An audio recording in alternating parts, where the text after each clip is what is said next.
Dr. Mahmood, in your testimony, you described the willingness of some corporations to take advantage of the steady demand for basic household items like diapers and household cleaning supplies, even in the face of price hikes. These items are not luxuries, they're necessities. As an economist, can you speak to the impact that targeting basic products like these is having on Americans' low income communities? Yes, thank you for that really important question. Low-income communities, especially communities of color, are disproportionately affected by price gouging. Higher prices, particularly on essentials, just simply eat up a bigger proportion of already strapped household budgets. We know that low-income communities are more likely to be communities of color and therefore are feeling the effects of price gouging more acutely. The other thing to remember is that these workers, by definition, are low income, right? They are having a hard time accessing good jobs in the labor market. They might be facing discrimination or occupational segregation and other barriers to labor market entry. So low-income folks, particularly low-income folks of color, are really hit from all sides. They have rising prices at the checkout line, and they have a harder time accessing good, well-paid jobs. Right now, during a pandemic, we have some folks who are working 2 and 3 jobs, maybe a single parent, and needing to buy diapers. You mentioned that being one of the products that seem to have gone up in price, while it appears that some of the companies that actually provide those essential products are actually making larger profit margins. How do we reconcile that? Is it really a supply chain issue, or is it, as you mentioned, quote, tailored price increases, which is what one of the C-suite executives was explaining?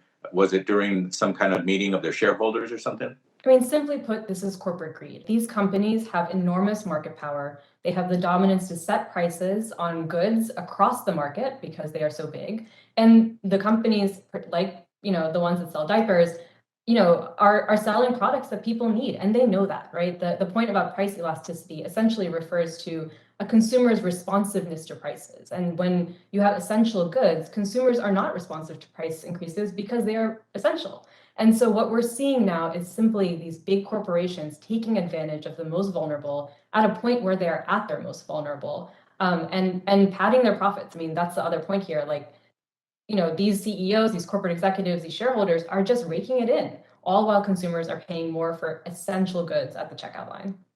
Thank you. In your testimony, you also touched on the pain being felt by small business owners who must compete with giant companies like Walmart and Amazon for inventory. You reference a quote by one small business owner who said that his contracts for inventory were, quote, not worth the paper they were written on. Can you describe how these large firms are using their size to crowd out small businesses when it comes to getting their products to their shelves? Yes, big businesses are able to negotiate prices better than small businesses, right? That's simply because of their market power. So one example from the latest issue of the American Prospect is Walmart in town is able to negotiate $1 boxes of Duncan Hines cake mix, which is the most popular cake mix in the area.